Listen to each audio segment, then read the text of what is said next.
Hey there, cats and kitties. I am the Blues Man, Johnny Blues, and with this video, I'll be discussing my thoughts on episode 13 of the anime series Orange. For all intents and purposes, the finale episode of the series. And I was actually surprised, starting the episode, to note immediately that it was a little bit longer in length than what we're used to, the formatted time slot of each episode in the series. And I like that we had a little more time with these characters, being that it is the end, and it all culminates. It all comes down to this, as far as whether or not the effects on the past or this alternate world, this offshoot world from the future we've seen of these characters 10 years hence, was able to be changed enough to save Kakaru or not. And that was really the overhanging question. And it was actually getting down to the wire. We begin on February 14th. We begin on Valentine's Day, knowing the day after is when Kakaru takes his life, effectively running his bike out in front of a, moving tractor trailer, and that's the end of him in the original history. And so you really have all of the characters just watching his every step. Naho again comes to the fore. She really embraces her confidence and tries to overcome her own reluctance. I mean, these are really two awkward characters. I've talked about this at length in previous videos.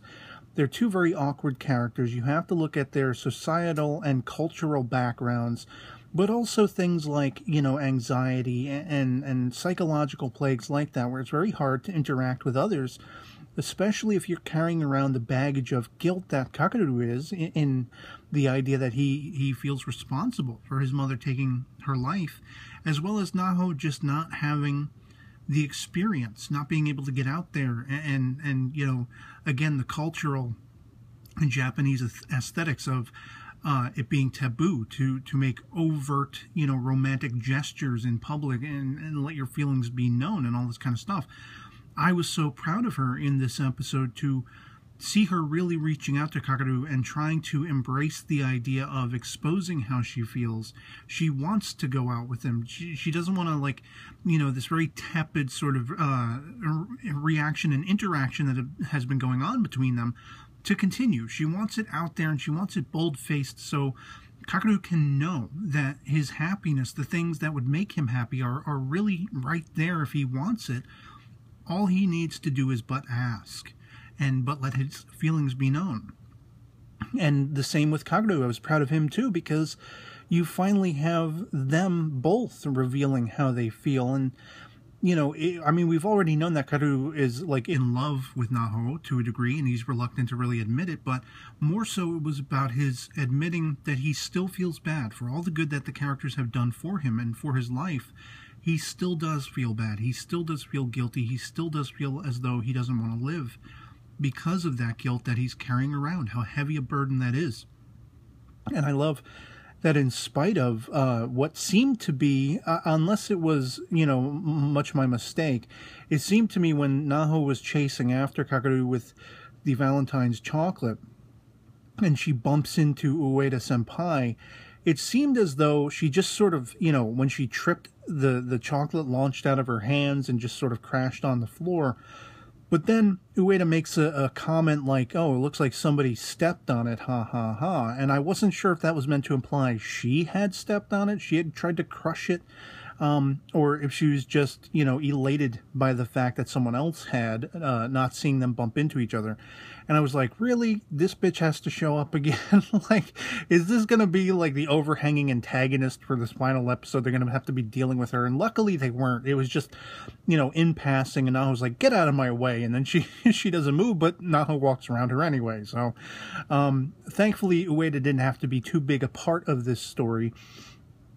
And I love how, of course, you see all the characters should we go after Kakaru as well? And Sua's just like, no, don't worry about it. It's all taken care of.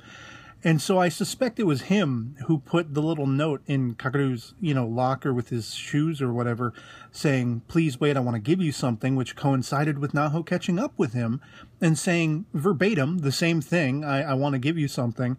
And he's trying to sort of eschew it. He's trying to, Kakaru's reacting like, oh, you don't have to. Don't worry about it. It's not necessary. finally, again, they reveal how they feel about each other. They reveal that, Naho wants to go out with him. He said he doesn't want to date anyone. He still doesn't plan to be around. Yet Naho calls him on it. You said if I was the one to ask you out, you would agree, you would accept. And this really prompts him to reveal that guilt that he's still feeling and all that stuff. And we see them embrace. We see him ask for the chocolate. I love that the rest of their posse is like looking out the classroom window and cheering him on.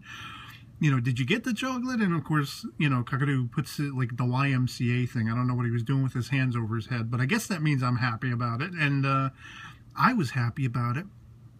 But I was speculating, okay, well, we're still not at that final day yet. And something could still happen. And very much that was the case. Everyone was on edge. Everyone knew that this was the night he would be lost. And they were going to be waiting at the sort of cross section, the intersection, where he was hit on his bike in the original history. And it does coincide with, I like that all of these characters are perceptive enough. Hagita, Azusa, Takako, Suwa, even Naho, they're perceptive enough to know that everything they've done, everything they've tried, while having a better effect on their own emotions and hopefully making life better for Kakaru, there's still that worry something could still happen. And that was very much my fear. And of course, you see that Kakaru, he's looking for pictures of his mom in his grandma's house. He stumbles across that mobile phone with the message on it, and this is the catalyst for what made him choose to end his own life in the original history, and it very much has the same impact here. I love, though, that precursor to his running amok, taking off on his bike. We heard Hagita talking about, should we sabotage his bike so he can't use it and everything, and then we find out later that's exactly what he did. So Kakaru's out like wandering around on foot because his bike was, sabotaged, and Sue was ribbing him for it. Oh, I know who the vandal is, after everything is said and done. But they're all manically trying to find him. It's later than it should be because he's not riding his bike. He's not getting around as fast as he would be. And they go back to the grandmother's house. She tells him, he took off. And so the chase ensues. And I wasn't as on edge as I thought I would be until they finally get to that moment where you hear the truck and you see the truck and you see Kakaru, and they've just barely found him. They're yards away. And they point the camera to the sky, and Naho just exclaims, the future can't be changed, no matter what we do. And I was like, no. Because that was a point of my speculation. I did wonder if this was something that was very much, the focus of the story, if it was more about allaying as much of the regrets these characters had in the original history, but, it would still play out the same way, or not. I really wasn't sure. And it really got super emotional when we find he's okay. He couldn't go through with it because of that positive effect each of these characters have had on him.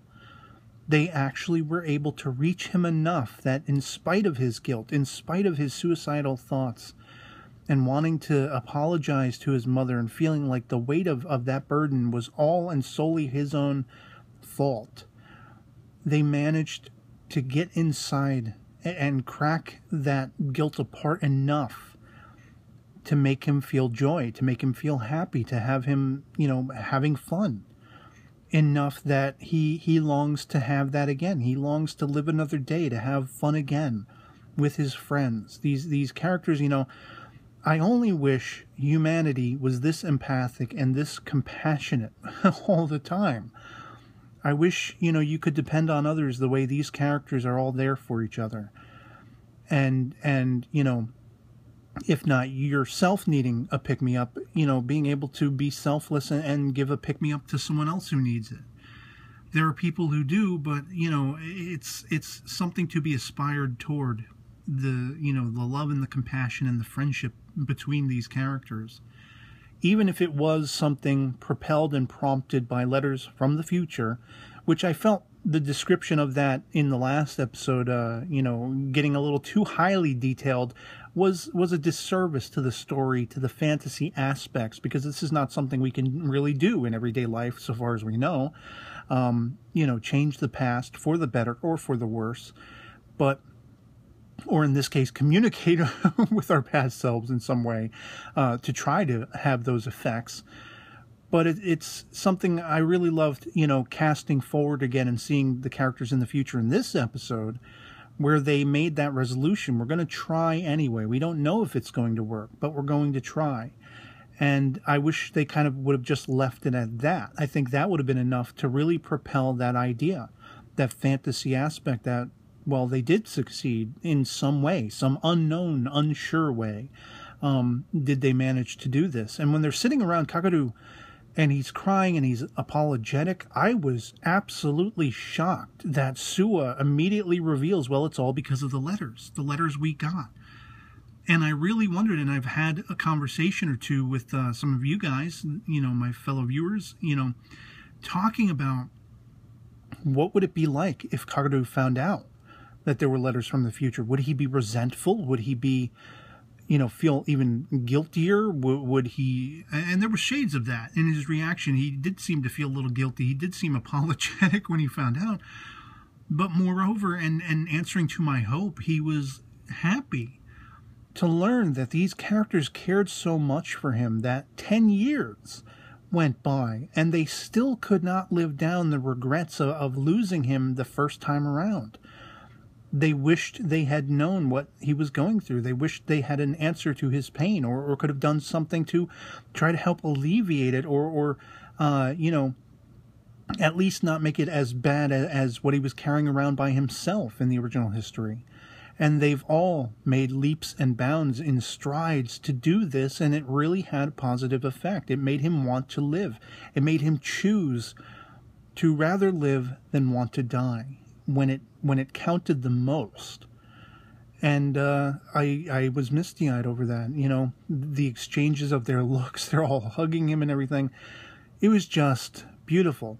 And I think the only real sort of regret, because of course we follow on with them burying the time capsule right where we began the series, only this time Kakaru's there, and you know, he's wondering about his own future. He's wondering if he's going to be married to Naho. He's wondering if Suwa, if there's another world where Suwa was married, and Suwa's like, no, you know, I feel so bad for Suwa in a sense, because, you know, even though that future is still there, as I said, and we see in the final shot, that future with Naho and Suwa having a child and being happily married, it's still there.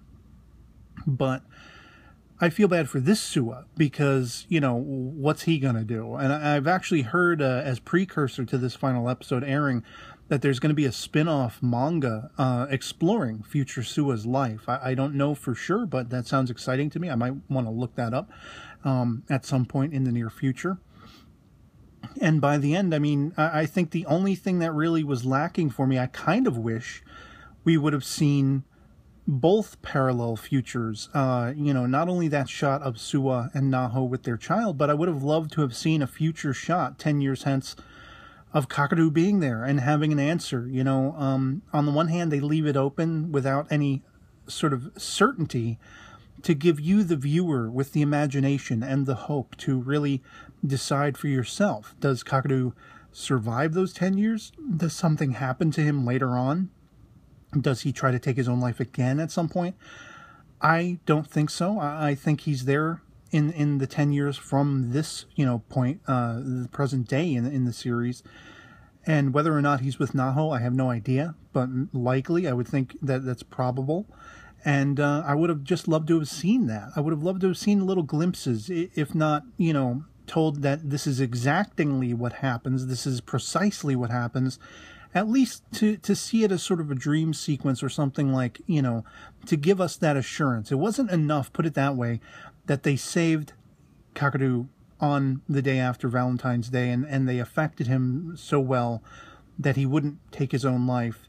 I just wish we had seen a little more, to know that the future of his happiness is something that's out there, rather than just leaving it to us, the viewers. And so, you know, This series definitely had its ups and downs, definitely had its questionable elements. With the characters, I know a lot of people are really not as sympathetic or empathetic toward the kinds of characters Kakadu and Nahu are. I saw a video calling her Worst Girl 2016 because, you know, everyone thinks she's a buffoon and everyone thinks she's an idiot and everyone thinks she's stupid, but you have to put yourself in the place of this young girl's mind, what she's grown up with, what her life has been.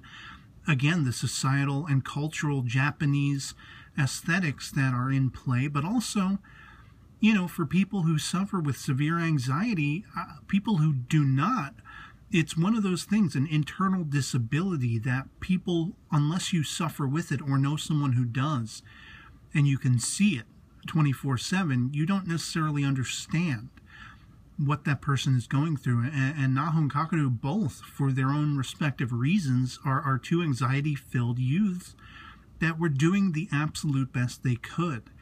And unfortunately, especially where it comes to romantic aspirations in your teens and such like that, I mean, with the ideas of lust and respect and unknowing whether or not the other person will be receptive and being fearful and you know, having sort of self-hate issues or self-qualms, you know, will they like me for who I am? Am I attractive or ugly? And all these kinds of things. There's so much going through these characters' hearts and souls that's keeping them or would keep them from making the progress they did. And for that, the progress they made is astounding. The fact that they came as far as they did, the fact that Nahu revealed as much as she had, even if she made mistakes along the way, those stumbling blocks spelled out how to do things better the next time around. At least she learned from it. And most people don't learn from their mistakes. So I got to give her kudos for that. And I got to say to anyone hating on the chick, you know, maybe you better watch it again and try to reformat your mind as to who this character is, you know, as a person and the kind of life she's living and the kind of decisions she has to weigh. Oh, it's really easy to be watching an anime and be like, oh, well, I would have done things differently. I would have just gone up to him and said, hey, how you doing, sexy boy? And, you know, all this kind of stuff. Like, yeah, okay.